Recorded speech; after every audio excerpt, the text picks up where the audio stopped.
I'm Elyn Gust, Elyn's mom. And I am Mike Gust, Elyn's dad. Hi, my name is Elyn Gust, and I'm 12 years old. She is spunky and full of life, lots of energy. She plays basketball, volleyball, soccer. We call her our operational leader of our family because she keeps us all on track. Very organized.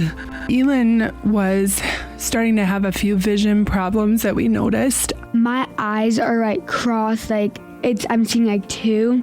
And we went to the doctor. He said that we should go to the hospital. I was a little scared just because I had never gone to the hospital. And I've always seen like the big hospital building, but I had never been inside. Right away went into action. We went in through the ER and they then got everything settled and then got us in to take some scans. And then it confirmed that she had a brain mass in her head. The feeling was scared, helpless, but also like I actually had worked at Sanford for 17 years and knew the kind of quality of care that we were going to. So honestly felt very comfortable and relieved that we had that resource right here. I think the official diagnosis that she had was a supratentorial brain tumor. So I got, escorted back to Elyn's room. She told me that she had a brain mass and, we just hugged and I held her for a while.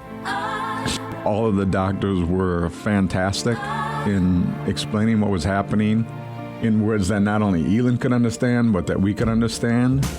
Ultimately, because of the tumor and where its placement was, it was also causing associated hydrocephalus, which is basically extra fluid on your brain.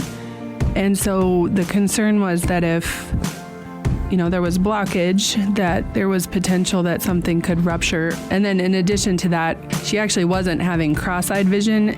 She actually, because of the pressure that was pushing down on her optic nerve, she ended up with what's called sixth cranial nerve palsy, which basically means that it was causing paralysis in her left eye, causing the view to us looking like she was cross-eyed, but really the eye wasn't rotating as it should have. And so, all of these things were concerning to an extent that then they said, we're going to just admit you that day. So we moved from the ER up into the general peds floor, and that was a Thursday.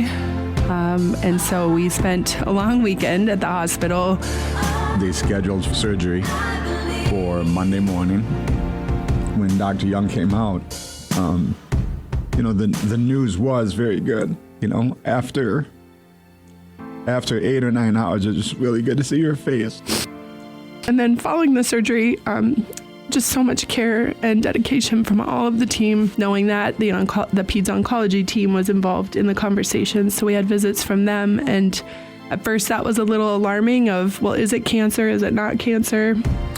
It wasn't and it isn't, but it's this type of situation that ongoing.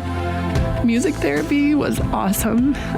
What a gift that is to the people up there and to these kids. Elyn loves music. She is Lauren Daigle. Lauren Daigle all day long. She's like a really good Christian artist too, so I felt like that kind of helped because then I kind of know God's with me through that tough time.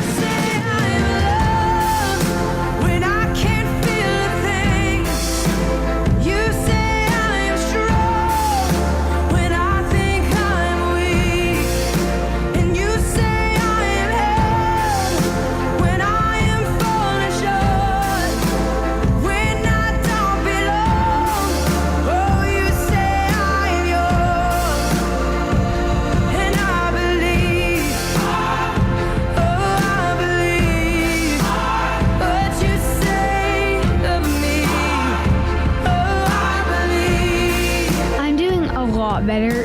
All my friends in the summertime were really supportive. They all helped me.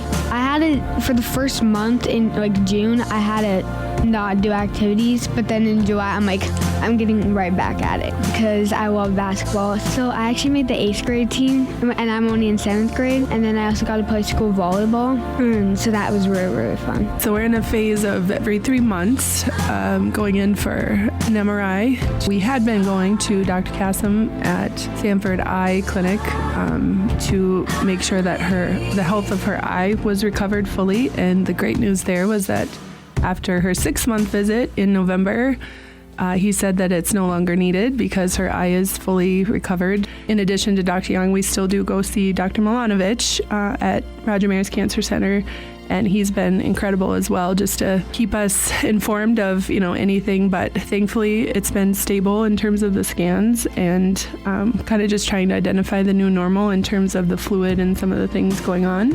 But the nurses were amazing, and the entire staff of everybody from food services to the nurses to janitors and nurse assistants and just everything in the staff. They were, people knew what we were going through.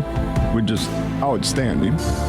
Well, say for me, having been a part of that culture for a long time, I used to be able to, building up to the new hospital, talk about all these services and the specialties and all the things coming. And it was something I talked about, right? And I knew, because I heard the stories of impact through Foundation Team and Children's Miracle Network, coming full circle, I'll tell you, it was something I never hoped we needed, but I always told people that if my family ever needed it, I would never second guess it. And I was so grateful to not have to think twice of where we would go, of who would be able to do it for us and our family. And like Mike said, every staff member, every person that touched our lives in that moment, we are forever grateful.